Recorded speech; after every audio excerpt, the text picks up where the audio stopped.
Blessings, brothers and sisters, peace and blessings. I pray that this video finds you well. I pray that you are getting stronger in your walk with the Most High. I pray that you're getting more of a discerning spirit, especially during these times.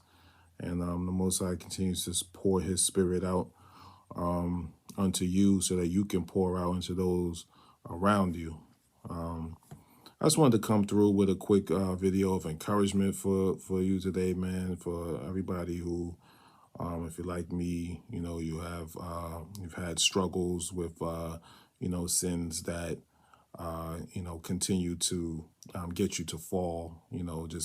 Continue to get you to not reach that next level in your spiritual walk.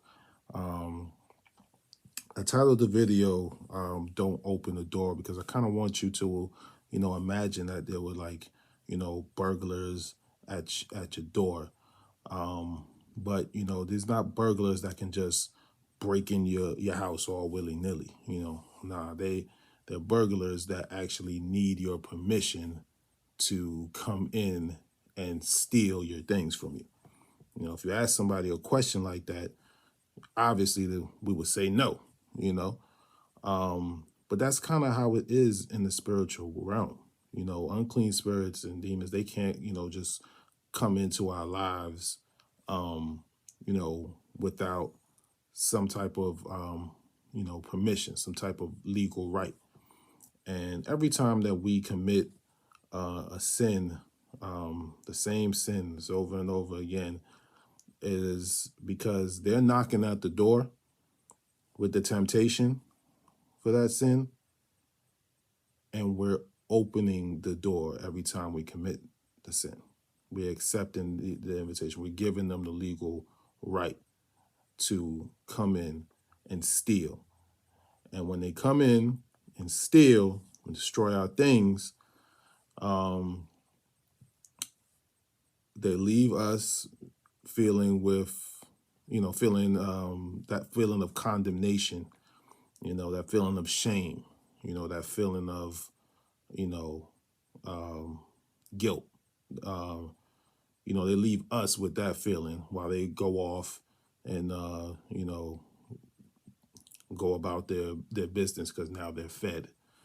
And so, I wanted to encourage you today that when you get that knock at the door, I guess, in the hood, we call them cop knocks, they knock with, if there's somebody say, yo, man, knocking on my door like you the police, what's wrong with you? Those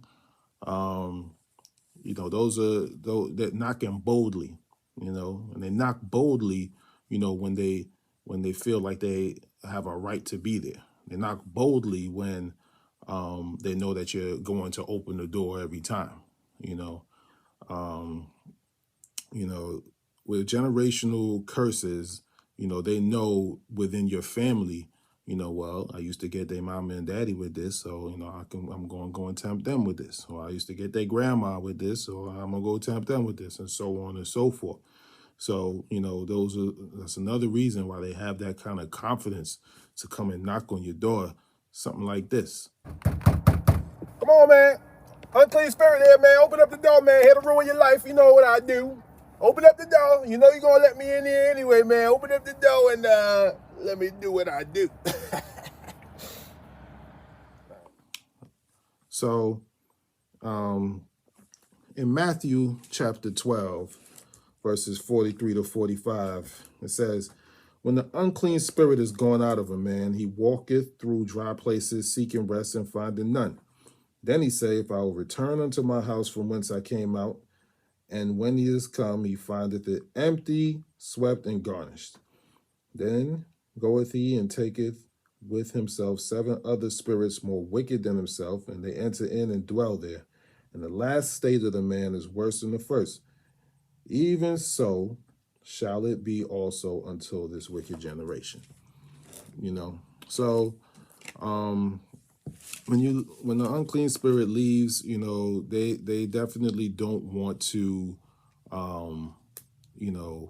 be anywhere else. They go around and they try to find somewhere else, but nowhere else is the same. You know, they come to this house, they know they knock on the door, they know what buttons to push, they know the combinations to the lock, they know where the juice at, where the food at, they know where everything at, you know? So they won't be at your house.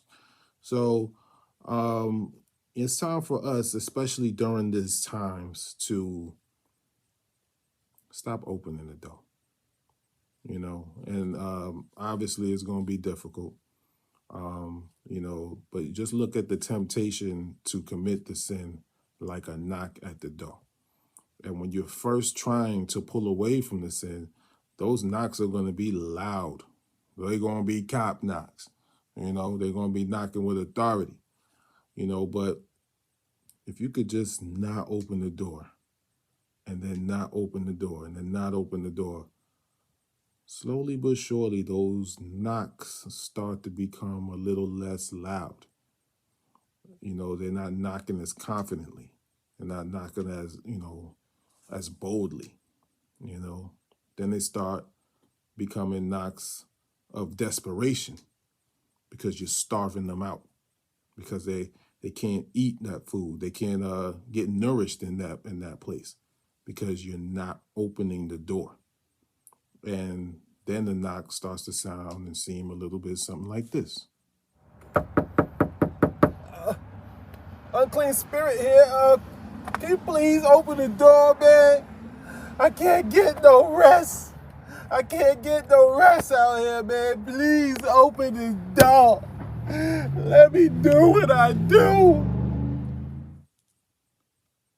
Not as confident. A lot more desperate. A lot more needing your energy, needing your light, needing what's on the inside of you. Like imagine if you had like you know, a bottle of juice, right? You know, you don't really care about the bottle. You care about the juice. You care about what's inside the bottle, right? All you want to do is open up the bottle, get the juice out, and then once all the juice is gone, you're going to throw the bottle out. You're going to discard the bottle. You're going to get rid of the bottle. Well, it's the same thing that the unclean spirit wants to do. It doesn't really care about you as a vessel. They just want what's inside of you.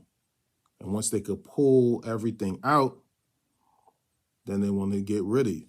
Then they'll discard you and leave you feeling with that feeling of condemnation and guilt that we talked about. So I didn't want to come through with a long video today. I just wanted to encourage you and let you know that you can win your battles. And it's time for us to start winning those battles. Those sins that used to hold us back, it's time for us to break free. It's time for us to bust loose for the Most High God, because, you know, he needs his called and his chosen for a time such as this. Because your enemy is rolling as a lion seeking whom he can devour. And it's time to let him know that he can no longer devour us with the same sins, with the same temptations any longer. You know, we're not going to fall for the same traps.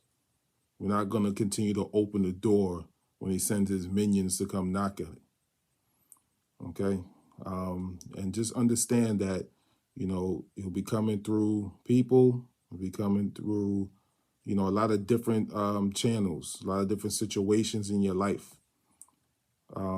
Just trying to get you to open the door.